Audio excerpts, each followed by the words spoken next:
Dorothy and Sean Turner went through a terrible tragedy. Their son, Jericho, died under traumatic circumstances, and how this happened will be revealed later in the story.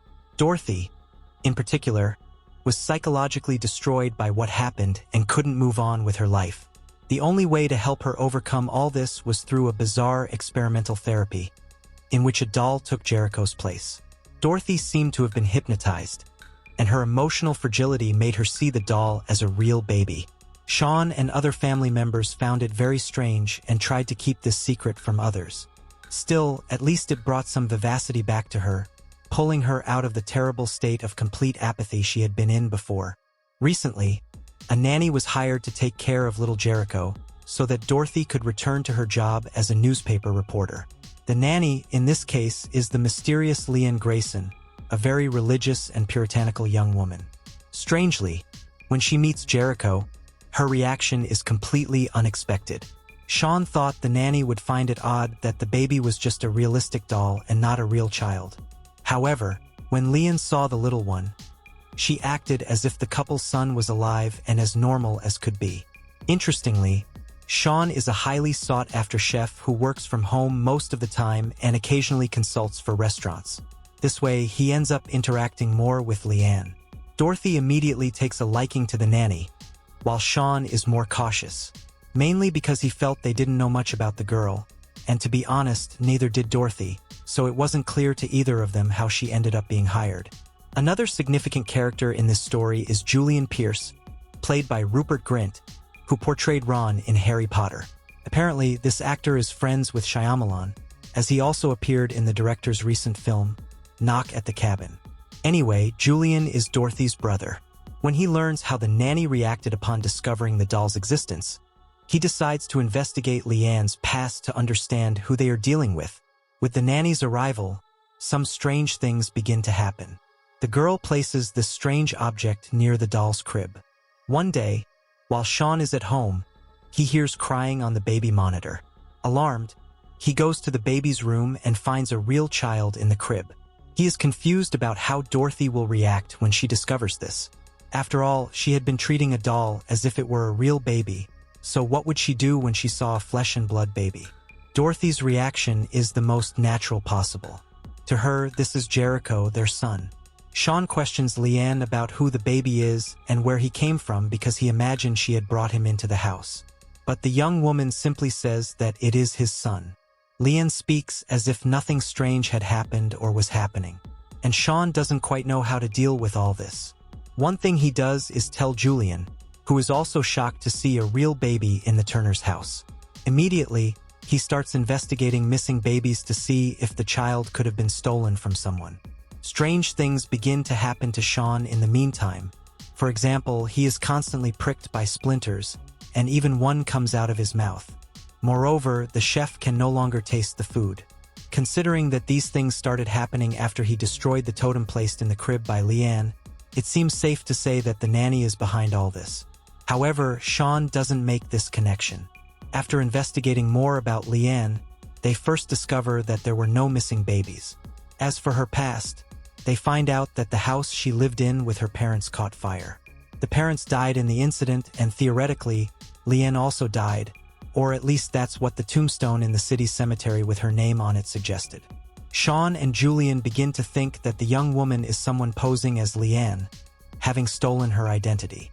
A woman from a religious family who suddenly had a child out of wedlock, something the family wouldn't accept, and so decided to flee and found refuge in the Turner's house. She could also be a con artist trying to get money from the couple. Sean starts contemplating the possibility of letting her stay with them, and if that baby really was Leanne's, Dorothy would raise him as if he were her own, which would be good for her. In a way, that young woman seemed to solve the problem the couple had, so even if none of this was planned, it could be a good thing. Of course, there were still concerns, so the investigation into the girl's past continued. One day, Julian confronts the nanny, saying that if it was money she wanted, he could give it to her. Leanne, in an unexpected move, simply approaches him, exhibiting sexual behavior. At that moment, the Turner couple, who had gone out to dinner, arrives home. Sean and Dorothy don't notice anything. As for Leanne, Everything about her was a mystery, including her unpredictable behavior. At a certain point, we see that the nanny had known Dorothy for much longer than Mrs. Turner could have imagined. Leanne watches an old report by Dorothy, in which she, still a little girl, is interviewed by Dorothy, who was doing a story on a children's beauty pageant.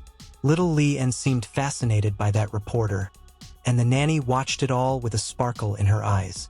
Julian starts making various plans to anger the nanny and get her to leave the Turner house.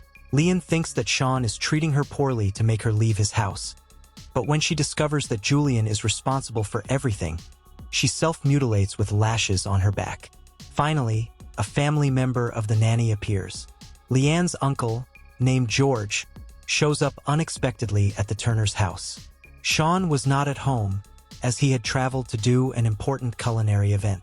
The man, rude and extremely religious, tells Leanne that she must return home because there are people there who need her.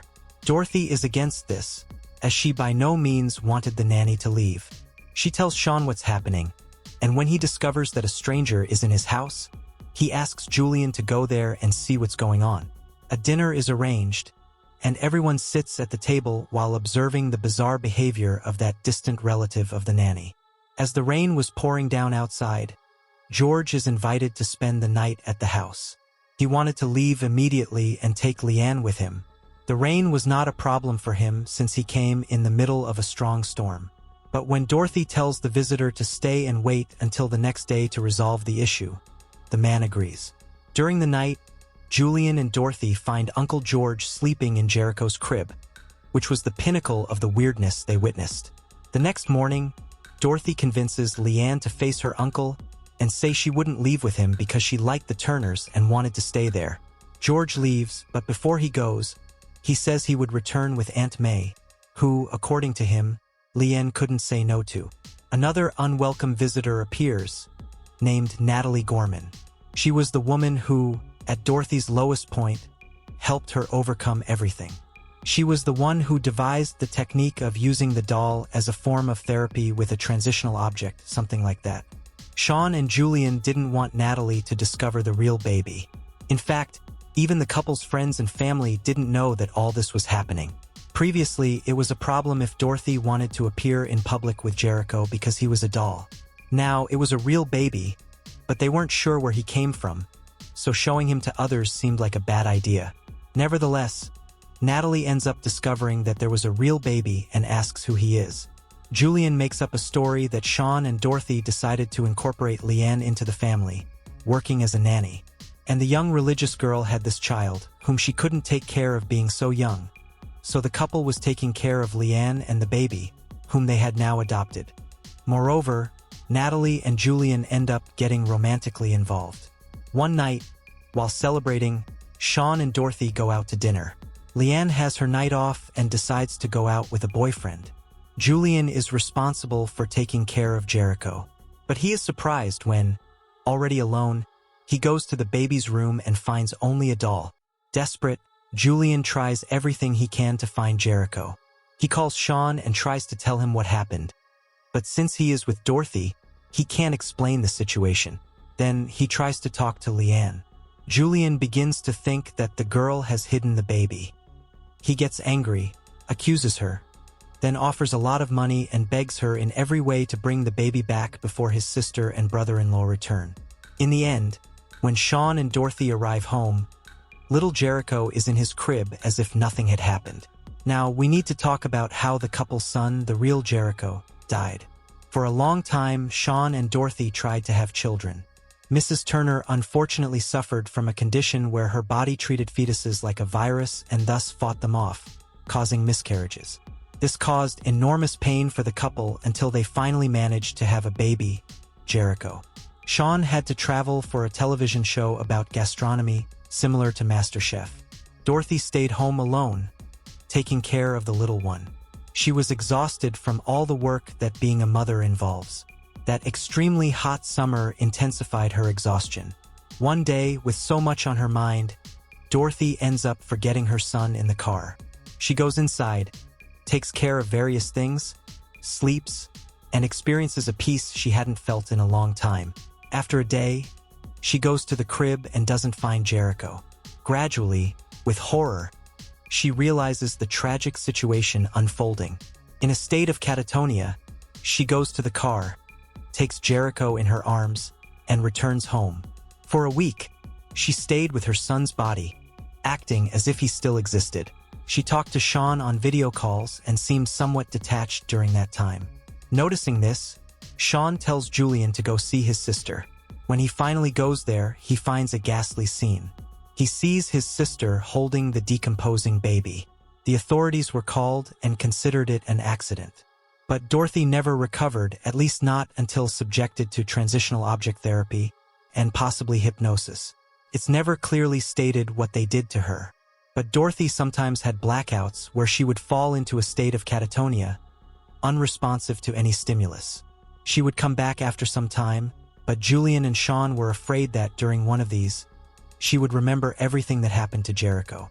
If that happened, she might fall back into that state of complete apathy that nearly destroyed her and everyone around her. Leanne ends up discovering this whole story and is horrified. She blames Dorothy for what happened and starts making her go through bad things. Leanne's influence, when she was angry with someone, caused that person a kind of personal hell. One day, she talks to Sean about what Dorothy did, and he manages to make her understand that what happened was an accident, and there was no reason to blame Mrs. Turner for what happened. He didn't blame her. Leanne understands this, and her tormenting influence over Dorothy ceases. The time comes when the couple decides to introduce Jericho to family and friends. A party is held at the Turner's house. However, at this happy occasion, Uncle George and Aunt May appear. Sean ends up talking to the man and offers him money to never appear again, thus leaving both his family and Leanne in peace. But George didn't want any money. That man, like Aunt May, had a kind of mediumship and was able to know things that Sean hadn't told anyone. George says that Leanne materialized Jericho based on the couple's wishes for their son to exist. That baby was not Leanne's son. He was Jericho, Sean, and his wife's legitimate son. Leanne created blessings for those she liked and hell for those she got angry with. And it turns out that Aunt May wanted her to return to their home, where Leanne's abilities would be better utilized, in her opinion. While she tries to convince her of this, Dorothy appears. Mrs. Turner has a strange feeling, as if she had Aunt May somewhere before. Sean finally understands that the splinters and the fact that he couldn't taste anything were due to Leanne's influence. At night, Dorothy reviews some old reports trying to find something. The search ends when she finds a report she did about a cult called the Church of the Lesser Saints.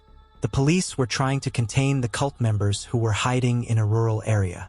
Most of the people in that place were children, and the cult leader was this woman named May Markin, that is, Aunt May. Dorothy is shocked to learn that the woman who claimed to be Leanne's aunt was a criminal, leader of a bizarre cult. But the biggest shock comes when she realizes that Leanne is gone. Jericho was in the crib, but now he was just an inanimate doll. And this time, when Dorothy sees him, she sees him as a doll. In other words, her hypnosis was broken, but her memories hadn't returned yet. How would she deal with the shock of seeing that her son was gone, especially since she didn't know that he died? Well, these are things that the second season aims to develop. Because yes, this is where the first season of the series ends. Like this video, subscribe, because that helps me a lot to bring new exclusive content for you. That's it guys, bye.